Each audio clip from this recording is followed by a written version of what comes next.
crying out. 7 million people under a boil water advisory, making the fight for that resource even tougher. Oh my God. This morning, misery in Texas. It's really freezing. It's horrible.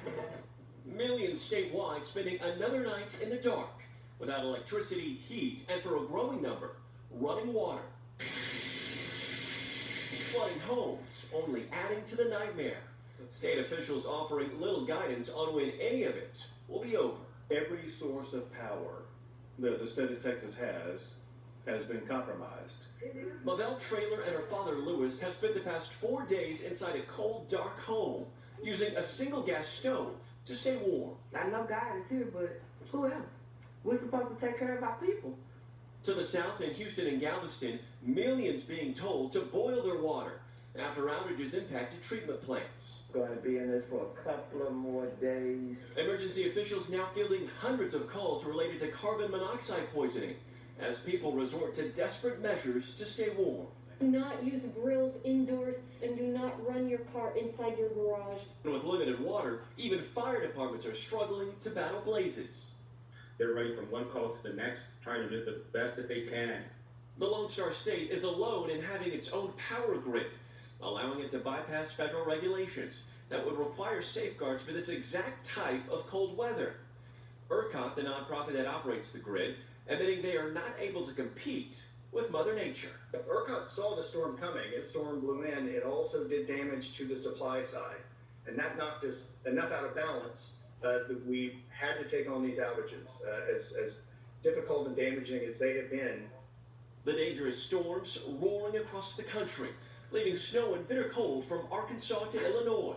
The Northeast now bracing for impact as folks in Texas do their best to survive. It's really terrifying to think about people dying from these freezing conditions. And we don't want to be one of those statistics. And this morning, the Biden administration has pledged generators and diesel to keep Texas hospitals and other vital facilities open throughout this weather crisis. And Governor Greg Abbott saying that he's making the sale of natural gas illegal over state lines. Hoda? All right, Morgan, for a second, let's go back to those viral photos. They just showed just how freezing it is there in Texas, inside the homes. We saw the freezing ceiling fans. We saw the water that couldn't come out of the sink. So does this underscore how the area isn't built for those kinds of conditions? And it really is unprecedented in the sheer scope of the impact it's had across the entire state of Texas. I want to show you a photo of just the impact of this storm. We're talking about a cactus encased in ice over in the western part of the state, almost unheard of. And then you have this scene out of Houston, a playground set looking more like an icicle collection. Should be relatively balmy in that city this time of year. And then, of course, the heartbreaking scenes we've seen all too many of. People literally camping inside their own living rooms, doing whatever they can to stay warm. I've actually had friends park their family in front of a fireplace inside a tent until their power comes back on. Hoda?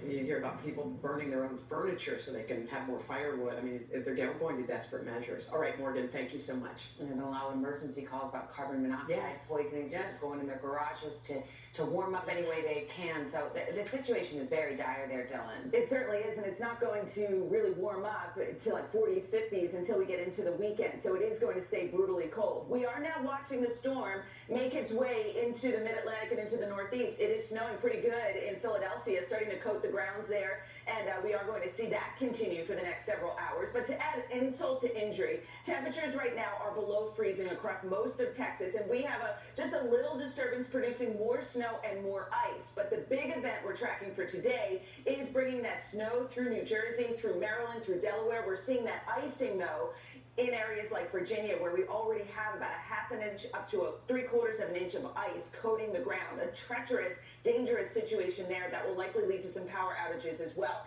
As we go later into this afternoon, the snow and the ice kind of fizzle out for a bit, but then it regenerates overnight into Friday morning. So we'll see a secondary round of snow and ice across the mid-Atlantic as we go through Friday morning. So we're looking for mostly ice through Virginia. That's the dangerous stuff. We also have more snow and ice likely down across southwestern Texas, of all places. and additional snowfall through the Northeast. We're looking for about 4 to 6 inches, I'd say, of widespread snow, but it's really the icing that coats the trees, the power lines, and the roadways that will be the biggest concern.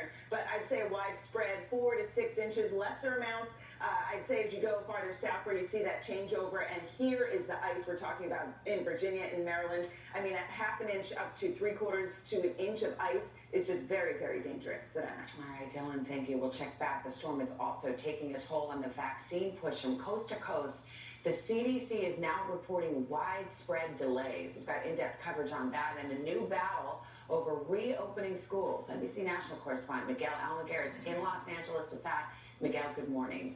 Savannah, good morning. The problems created by that nasty winter weather are twofold. It's forcing vaccine sites to close where conditions are just too dangerous, and it's also impacting distribution. To make matters worse, it comes as getting shots into arms is more important than ever.